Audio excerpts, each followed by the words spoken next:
Hello दोस्तों, स्वागत है आपका मेरे चैनल में। आज मैं आपको इस वीडियो के माध्यम से बताने वाली हूँ कि हनुमान जी का 11 दिन का हनुमान चालीसा संकल्प से कैसे हमारी मनोकामना पूरी हो सकती है। हनुमान चालीसा संकल्प करने की विधि क्या है और इसके क्या लाभ होते हैं। इससे पहले यदि आपने मेरे चैनल को सब्सक्राइब नहीं किया तो मेरे चैनल को सब्सक्राइब कर लीजिए, जिससे आपको हर रोज़ ऐसे ही वीडियो देखने को मिले। आप सभी के मन में कभी ना कभी ये विचार जरूर आता होगा कि 11 दिन हनुमान चालीसा संकल्प कैसे करें। कई लोगों का कहना होता है कि हनुमान जी का पूजन और हनुमान चालीसा का पाठ बहुत समय से कर रहे हैं, लेकिन उन्हें हनुमान जी की कृपा नहीं मिल रही है। तो चलिए जानते हैं 11 दिन हनुमान चालीसा संकल्प कैसे लें। अगर आपके मन में विशेष कोई मनोकामना है तो आपको विशेष नियमों के साथ हनुमान जी की पूजा और हनुमान चालीसा का पाठ करना चाहिए। चलिए जानते हैं किस विधि से हनुमान जी की पूजा और चालीसा पाठ करने से आपकी हर मनोकामना पूरी होगी। हनुमान चालीसा इतनी शक्तिशाली है कि निश्चित ही विधि पूर्वक अगर आप पूजा पाठ करेंगे तो आपकी हर इच्छा पूरी हो जाती है। चलिए जान लेते हैं 11 दिन हनुमान चालीसा संकल्प विधि क्या है। नियम 1। यह नियम आप किसी भी मंगलवार या शनिवार को कर सकते हैं। उपाय शुरू करने से पहले कुछ विशेष बातों का ध्यान रखना चाहिए, जैसे कि समय निश्चित होना चाहिए। सुबह या शाम जो आपको अनुकूल हो उसी समय हनुमान जी की पूजा और पाठ करना चाहिए। सुबह करें तो सूर्योदय के 1-2 घंटे के अंदर स्नान इत्यादि करने के बाद आप पाठ कर लीजिए। दूसरे नियम के बारे में जानते हैं। अगर आप शाम को करना चाहते हैं तो 7 बजे से पहले पाठ कर लीजिए, लेकिन ध्यान रखिए समय एक ही होना चाहिए। अगर आप शाम 7 बजे पूजासन पर बैठते हैं तो उसी समय हनुमान चालीसा का पाठ करें। ऐसा नहीं होना चाहिए कि आज आपने 7 बजे बैठ पूजा करी और अगले दिन 8 बजे और दूसरा दिन 6 बजे पूजासन पर बैठ गए हनुमान चालीसा का पाठ करने के लिए।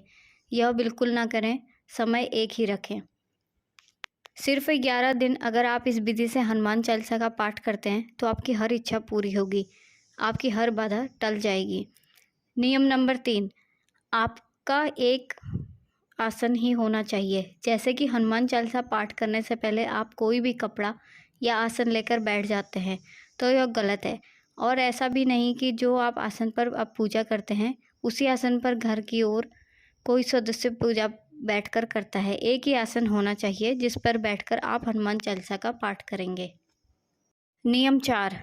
हनुमान जी की पूजा में लाल रंग का आसन होना चाहिए। नियम 5। हनुमान जी की पूजा और चालीसा पाठ करने का स्थान एक ही होना चाहिए। प्रतिदिन एक ही स्थान पर बैठकर हनुमान जी की पूजा और चालीसा का पाठ करना चाहिए। नियम नंबर 6। लाल रंग का वस्त्र धारण करके हनुमान जी की पूजा और चालीसा का पाठ करते हैं तो अत्यंत श्रेष्ठ होगा। नियम 7। जिस दिन आप यह संकल्प कर रहे हैं उसी दिन तक मांस मच्छी मदिरा का सेवन ना करें। इन नियमों का पालन करते हुए आप 11 दिन हनुमान जी की पूजा और चालीसा का पाठ करते हैं तो निश्चित ही आपकी हर मनोकामना पूरी होगी। अब जान लेते हैं हनुमान जी की पूजा और हनुमान चालीसा की पाठ विधि क्या है। विधि नंबर 1। इसके लिए आपको आपके सामने हनुमान जी की एक मूर्ति या तस्वीर रखनी है, जिससे सामने आप आसन लगाकर बैठकर पूजा करेंगे। विधि नंबर 2। चमेली का तेल का दीपक हनुमान जी को बहुत प्रिय है, तो हनुमान जी की मूर्ति या तस्वीर के सामने चमेली के तेल का दिया प्रज्वलित करें। विधि 3। अब एक तांबे का कलश भरकर जल भर रखें हनुमान जी के सामने, क्योंकि वह कलश के रूप में हम स्थापित करेंगे। आप इस कलश में गंगा जल भी भर सकते हैं या तो शुद्ध जल भी भर सकते हैं। विधि 4। 1 या 5 का सिक्का धन के रूप में कलश में डाल दीजिए और उसमें 2 लौंग डाल दीजिए। विधि नंबर 6। कलश के ऊपर एक प्लेट या पात्र रख दीजिए जिसमें वह पानी ढक जाए, क्योंकि इस कलश को हमें 11 दिन तक रखना है। पूजा के बाद ही हम इस कलश को उठाएंगे। विधि नंबर 7। अब हनुमान जी के सामने गुड़ या भीगे चने का भोग लगा दीजिए। भुने हुए चने कभी ना रखें, क्योंकि भुने हुए चने में नमक होता है और हनुमान जी की पूजा में नमक का प्रयोग नहीं होता। आप चाहे तो लड्डू या फल का भोग भी लगा सकते हैं। विधि नंबर 8। और अब हनुमान जी के सामने आपकी जो मनोकामना है उसे पूर्ण करने के लिए प्रार्थना करें। अब हनुमान चालीसा का पाठ करें। पाठ करते समय ध्यान रखें कि उच्चारण स्पष्ट होना चाहिए। पूरी श्रद्धा भाव से ही हनुमान जी की पूजा और चालीसा का पाठ करें। जल्दबाजी बिल्कुल ना करें। हनुमान जी की पूजा और चालीसा पाठ पूरा करने के बाद हनुमान जी की आरती करें। हनुमान जी की आरती कपूर से कीजिए। कपूर से आरती करने से घर और मन से सकारात्मक ऊर्जा घर में आती है और नकारात्मक ऊर्जा घर से दूर जाती है। पूजा पूर्ण करने के बाद परिवारजनों में प्रसाद वितरण कीजिए और खुद भी प्रसाद ग्रहण कीजिए। जल का कलश स्पर्श ना करें 11 दिन तक। अब जान लेते हैं 11 दिन के संकल्प के बाद हमें क्या करना चाहिए। 11 दिन जब आपके पूर्ण हो जाते हैं, सुबह या शाम जिस समय का आपने संकल्प लिया है, उसी समय आपको पूजा पूर्ण होने के बाद आप उस कलश के जल को उठाएंगे और यह बहुत ही पवित्र जल आप किसी भी दूसरे पात्र में रख सकते हैं। कभी भी किसी ज़रूरी काम से आपको बाहर जाना हो तो थोड़ा-सा जल लेके आप बाहर जाएँ, तो आपकी हर मनोकामना पूर्ण होगी। हर बिगड़ते हुए काम बन सकते हैं। और कलश में जो लौंग रखे हैं, वो लौंग आप अपने पर्स में रख दीजिए। आपके हर काम सफल होंगे। एक बार हनुमान जी की पूजा और चालीसा का पाठ इस नियम से करके देखिए, आपको लाभ अवश्य होगा। हनुमान जी की कृपा आप पर अवश्य होगी। बड़ी से बड़ी कामना 11 दिन में पूरी नहीं हो सकती, लेकिन 11 दिन में आपको मार्ग ज़रूर मिलेगा। बस आप धैर्य बनाए रखें और हनुमान जी की शरण में अपने आप को रखिए। उनकी शक्ति पर भरोसा कीजिए और आप भक्ति पर विश्वास करें। आपकी हर इच्छा पूरी होगी।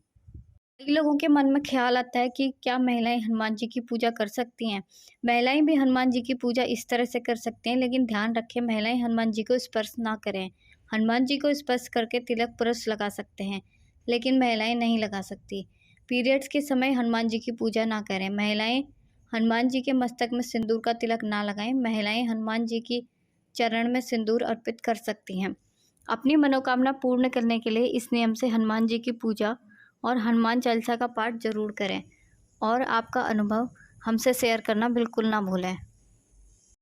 आशा है कि आज की इस वीडियो से आपको अपनी ज़िंदगी में कुछ लाभ अवश्य होगा। मैं हनुमान जी से प्रार्थना करूंगी कि आपके जीवन की सभी समस्याएं खत्म हो जाएं। मेरी इस वीडियो के माध्यम से हनुमान जी की विधिवत पूजा करने से आपके जीवन से सारे संकट दूर हो सकते हैं। आपकी हर मनोकामना पूरी हो सकती है और श्री हनुमान जी की कृपा प्राप्त आपको हो सकती है। इसलिए हनुमान जी पर पूरा भरोसा रखें और विधिपूर्वक उनकी पूजा करें। इससे आपके सारी बाधाएं दूर होंगी। जय श्री राम। अगर आपको मेरी वीडियो पसंद आए तो चैनल को सब्सक्राइब कीजिए और शेयर कीजिए ताकि मैं रोज़ नई नई वीडियो आपके लिए ला सकूं।